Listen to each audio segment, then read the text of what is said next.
Hey guys, welcome to another toy review. This time being of Studio Series Bumblebee movie, Shockwave. Out of the two Shockwave figures I have, that being the Siege Shockwave and this Shockwave. This is obviously the superior Shockwave because it has more color, obviously more detail, and yeah. Like I mentioned with the other Studio Series figures, this obviously has like pretty good detail of course, and yeah. Now, for the first time, we'll be doing size comparisons. This time with Titans Return Cosmos. They scale pretty well with each other, so on. Obviously, Shockwave being the longer one, due to being a tank, and Cosmos here being like practically a disc. But yeah. Anyways, Shockwave itself, thankfully, there's no kibble. Besides having a visible head syndrome and hanging out hands, it's nothing bad.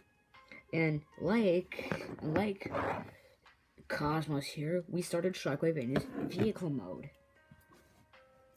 The only articulation on this figure is the turret, because it can go up this far, down this far, and due to the head, which the cannon's attached to, being on a mushroom peg, it can go on a full 360 rotation, like that. And like all cybertronian fan mode, like all cybertronian tank modes, it slides like normal. And Shockwave never actually really had an alternate mode in the movie, so this is obviously all made up, like with the Fallen, Bumblebee movie Soundwave, and so on. Now let's get to transformation. The first thing you want to do is remove the cannon from the head. Might be with some force depending on how tight it is on your copy. Then what you want to do is have the tabs on the legs here, which you can see right there, be kind of like untabbed from the arms. For more easier movement later, you want to unpeg the legs from the chest, then untab what would be Shockwave's stomach from his butt. Swing the chest up, then move the rest of the body upwards if you're able to. Then move the body up, tab it into place, then deal with the legs here, which have these hinges right at the thighs. Gonna move them down. Then the feet, you'll just have to kind of like hinge down like this. Then deal with untabbing the arms from the shoulders. There we go. Same thing on the other arm. Then lastly, turn the head around. And here we have Shockwave and his robot mode. Shockwave and his robot mode is, like I've said with the previous two Studio Series figures, obviously it's detailed and like what do you expect from a Studio Series figure. Something I actually never mentioned with the Studio Series Bumblebee Prime is that due to the kind of aesthetic of the live action movies and the G1 kind of merging, it creates a new and better look for these bots and cons, which we wished we had this back in TF 2007. But hey, what can I say? Anyways, let's actually first take a look at Shockwave's weapon. His cannon is pretty detailed, having kind of like the barrel, I guess, like right there.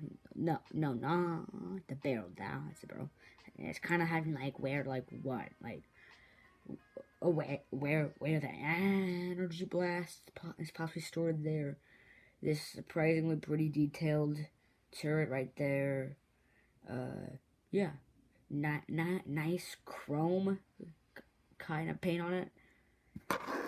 Now down to Shockwave, now we'll do another size comparison again with Cosmos in his robot mode.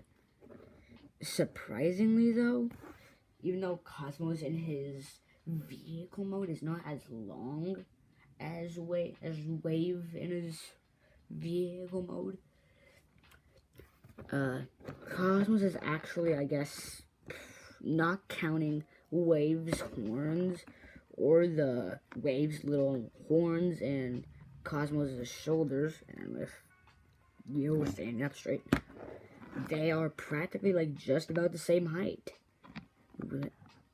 which is kind of surprising due to the massive kind of mass shifting of sorts. No, but like due to Cosmos' kind of more smaller vehicle mode and length as compared to Wave. I'm kind of surprised, but besides that, articulation wise, head being on the mushroom pack I mentioned earlier and as shown earlier, can go in a full 360. Arms are on ball joints, so they can do full rotation. They can go out this far. There's a swivel here, but a swivel on the forearm, but on my copy it's a bit tight, and swivels kind of on the arms themselves. And for this arm, it's pretty tight. And for the legs, it can do a practically perfect split.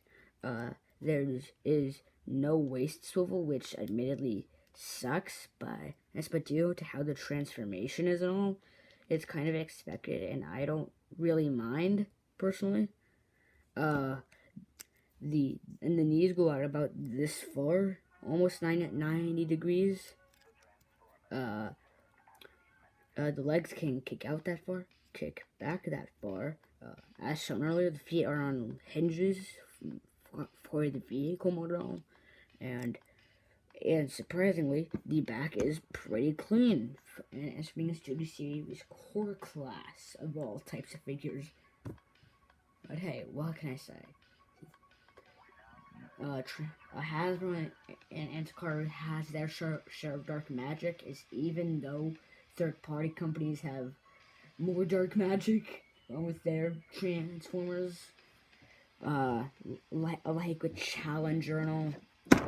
Well, this is how Shockwave would look with his cannon on, which I'm putting on his right arm, like it normally should be. Like some people may put the cannon on the left arm, or have the arm position like this, or have it in a way where that side of the arm is kind of on to make it more close to color than having the tread just sticking out right there like that.